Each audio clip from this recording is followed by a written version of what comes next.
ಹರೇ ರಾಮ. ಈ ಜಗತ್ತಿನಲ್ಲಿ ರೋಗಗಳಿವೆ, ಔಷಧಗಳು ಇದ್ದಾವೆ. ರೋಗಗಳು ಮನುಷ್ಯನ ಸೃಷ್ಟಿ ಅಥವಾ ಜೀವಗಳ ಕರ್ಮದ ಸೃಷ್ಟಿ. ಔಷಧಗಳು ಭಗವಂತನ ಕಾರುಣ್ಯದ ಸೃಷ್ಟಿ. ದುರ್ದೈವ ಅಂದ್ರೆ ಈ ಔಷಧಗಳ ಪರಿಜ್ಞಾನ ಇಲ್ಲದೆ ಇರುವಂಥದ್ದು.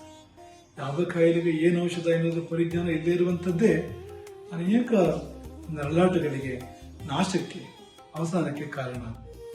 ಹಾಗಾಗಿ ಭಗವಂತ ಔಷಧ ಕೊಟ್ಟಿದ್ದು ಮಾತ್ರ ಅಲ್ಲ, ಔಷಧಗಳ ಪರಿಜ್ಞಾನವನ್ನು ತಾನೇ ಪ್ರಪಂಚಕ್ಕೆ ಕೊಡ್ತಾನೆ.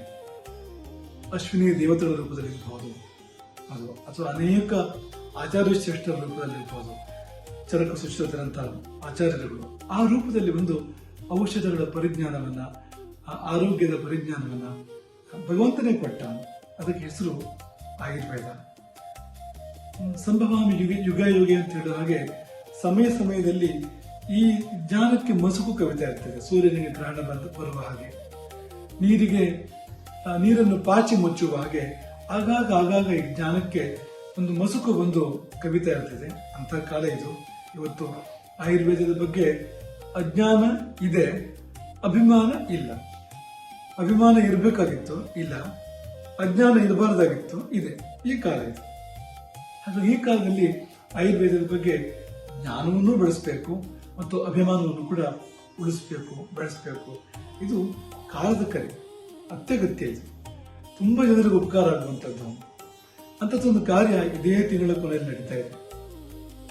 ಈ ಡಿಸೆಂಬರ್ 25ರಿಂದ 28ರವರೆಗೆ ಒಂದು ಅದ್ಭುತವಾದ ಕಾರ್ಯಕ್ರಮ, ಆಯುರ್ವೇದದ ವಿಶ್ವ ಸಮ್ಮೇಳನ ಬೆಂಗಳೂರಿನಲ್ಲಿ ನಡೀತಾ ಇದೆ. ನಡೆಸ್ತಾ ಇರೋದು ಯಾರು ಅಂದ್ರೆ ಶ್ರೀಮಠದ ಹೆಮ್ಮೆಯ ಶಿಷ್ಯ ವೈದ್ಯ ಗಿರಿಧರ ಗಜೆ ಮತ್ತು ತಂಡ. ಒಂದನ್ನು ನಿರ್ಧಾರಾತ್ಮಕವಾಗಿ ಹೇಳ್ಬೋದು, ಈ ಸಮ್ಮೇಳನ ಆಯುರ್ವೇದ ಕ್ಷೇತ್ರದ ವಾತಾವರಣವನ್ನೇ ಬದಲು ಮಾಡಲಿಕ್ಕಿದೆ. ಆಯುರ್ವೇದ ಕ್ಷೇತ್ರಕ್ಕೆ ಹೊಸ ಶಕ್ತಿಯನ್ನು ತುಂಬಲಿಕ್ಕಿದೆ, ವಿದ್ಯುತ್ ಸಂಚಾರವನ್ನೇ ಮಾಡಲಿಕ್ಕಿದೆ, ಯಾವ ಸಂಶಯವೂ ಇಲ್ಲ. ಆದರೆ ನಮ್ಮ ಕಳಕಳಿ ಇಷ್ಟೇ, ನಮ್ಮ ಒಬ್ಬ ಶಿಷ್ಯ, ಶ್ರೀಮಠದ ಒಬ್ಬ ಶಿಷ್ಯ ಇಂತಹ ದೊಡ್ಡ ಕಾರ್ಯಕ್ಕೆ ಮುಂದಾದಾಗ ನಾವೆಲ್ಲ ಜೊತೆಗೆ ನಿಲ್ಲಬೇಕು.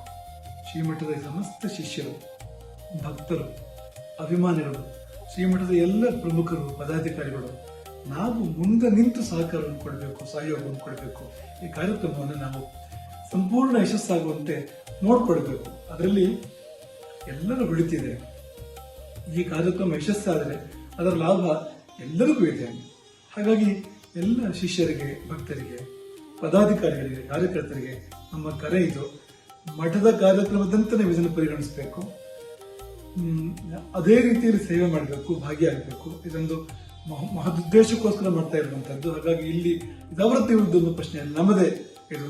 ಆ ಭಾವದಿಂದ ನೀವೆಲ್ಲ ಬಂದು ದುಡಿಬೇಕು, ಭಾಗವಹಿಸಬೇಕು. ಮಾತೆಯರು ಸಾವಿರಾರು ಮಂದಿ ಬಂದು ಪೂರ್ಣಕುಂಭವನ್ನ ಹಿಡಿಬೇಕು. ನಮ್ಮಲ್ಲಿ ರುದ್ರಾಧ್ಯಯನ ಮಾಡಿರ್ತಕ್ಕಂಥವ್ರು ಸಾವಿರಾರು ಮಂದಿ ಇದ್ದೀರಿ. ನೀವು ಬಂದು ರುದ್ರ ಪಠಣವನ್ನು ಮಾಡಬೇಕು ಮತ್ತು ಮುಖ್ಯವಾಗಿ ಕಾರ್ಯಕ್ರಮವನ್ನು ಸವಿಬೇಕು. ಕಾರ್ಯಕ್ರಮದ ಒಂದು ಸಾರವನ್ನ ಸ್ವೀಕಾರ ಮಾಡಬೇಕು. ಆ ಅದ್ಭುತವನ್ನ ಕಣ್ಣಾರೆ ನೋಡಿ ಸಂತೋಷ ಪಡಬೇಕು. ಅದಕ್ಕಾಗಿ ನೀವೆಲ್ಲ ದಿನ ಮುಂದಾಗಿ ಬನ್ನಿ. ನೀವು ಕೇವಲ ವೀಕ್ಷಕರಾಗಿ ಅಂತಲ್ಲ, ನೀವು ಕಾರ್ಯಕರ್ತರಾಗಿ ಬನ್ನಿ. ನೀವು ಶ್ರಮ ಮಾಡಿ, ಕೆಲಸ ಮಾಡಿ ಮತ್ತು ಭಾಗವಹಿಸಿ ಕಾರ್ಯಕ್ರಮವನ್ನ ಯಶಸ್ಸು ಮಾಡಿ. ಇದು ಸಂಸ್ಥಾನದ ಕಳಕಳಿಯ ಕರೆ. ನಾವು ಈ ಕಾರ್ಯಕ್ರಮದಲ್ಲಿ ಭಾಗವಹಿಸಲಿಕ್ಕಿದ್ದೇವೆ. ಜೊತೆಯಲ್ಲಿ ನಿಮ್ಮೆಲ್ಲರನ್ನು ತುಂಬಾ ಪ್ರೀತಿಯಿಂದ ಇದನ್ನು ನೀವು ಆದೇಶ ಅಂತ ತಗೊಳ್ಬಹುದು ಅಂತ. ಬನ್ನಿ, ನಾವೆಲ್ಲ ಸೇರಿ ಈ ಒಂದು ನಮ್ಮ ಭಾರತೀಯ ವಿದ್ಯೆಯ ಒಂದು ಮಹಾ ಪ್ರಕಾರವನ್ನ ಮತ್ತೆ ಬೆಳಗಿಸುವಂತ ಕಾರ್ಯದಲ್ಲಿ ತೊಡಗೋಣ. ಎಲ್ಲರಿಗೂ ಶುಭವಾಗಲಿ. ಹರೇ ರಾಮ.